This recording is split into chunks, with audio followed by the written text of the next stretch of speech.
Nonsense. Nonsense.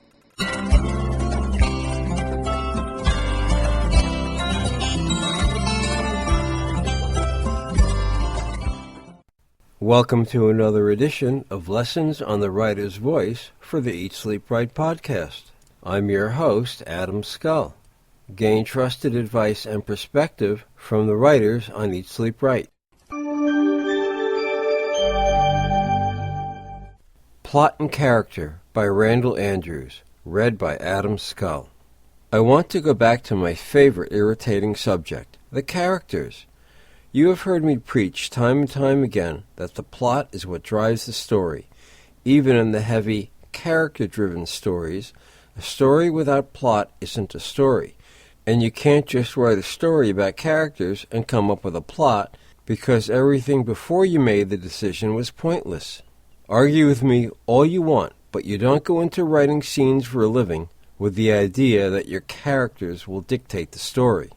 Let's dispel one myth right now. Your characters don't write themselves and they don't control the story. The truth is, you control your characters. The reality is, if characters really did have their own autonomy, like life, they would avoid conflict.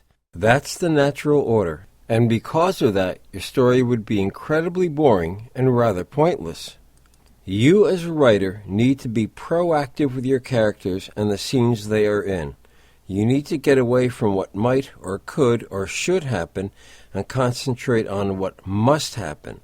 In fact, if you look at a scene and can honestly answer, yes, this scene, if omitted, wouldn't change the story, then it should be omitted. Every scene needs to build towards the plot.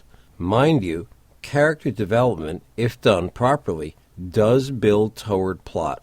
Other questions to ask yourself. Does the scene happen in the right place? Does it take off after the last scene appropriately? Are all the characters in the scene necessary? This is bigger than you think. When writing with more people in the room, the more tags are necessary to keep voices straight. The less characters you have, the more intimacy between characters. Also, where is the scene? Sometimes the location, even though you don't give it much thought, can be vital to setting up something. A couple on a date while hunting for grouse says a lot more about the characters than if you have them go to the movies. Pun intended. It's killing two birds with one stone. Expect the unexpected in your scenes. Nothing is more dramatic than to have something incredible happen in the middle of the mundane. Your dating couple stops for a burger and finds a finger under the bun.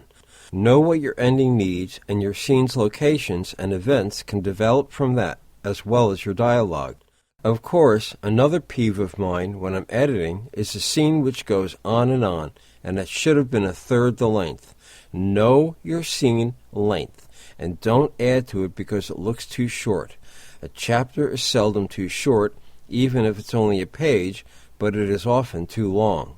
If you are an outliner, outline in short scene setups. Danny is in the room with Kate. Danny needs to find his shoe because those shoes have the imprint on the sole that will set up the investigation into his guilt. Kate will nearly ruin it and will second-guess herself later in the book.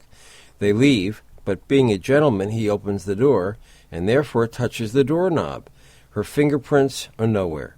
By knowing these things, you can show the scene happening and the reader won't suffer from suspension or believability later on because you set it up. So this takes us back to the characters. If you write a tight script, the actions and words coming out of the characters are your words and actions. You are the one who has fun with it. You are the one who ultimately gives them those quirks that writers swear are the characters taking on their own life. Because you are a writer, and because you've learned many different personalities over the course of your writing, you give the characters a richness that surprises you. You might take a person you know and use their idiosyncratic behavior to pattern a character. You may do the same with looks, but you must remember, ultimately, you are in control, and in that control you need to set up your scenes and where they are going and what the purpose is. And your characters are the puppets to the marionette, you. Thank you for listening to another edition of the Eat Sleep Right podcast, located at eatsleepright.net. Please send any questions, comments or suggestions to comments@eatsleepright.net. Please consider a donation to support the Eat Sleep Right podcast. Donations can be sent to our PayPal address at donations@eatsleepright.net. Once in a lifetime, the theme music for the Eat Sleep Right podcast, courtesy of Stephen Paul, all rights reserved, used by permission. Please join us again for the next edition of the Eat Sleep Right podcast.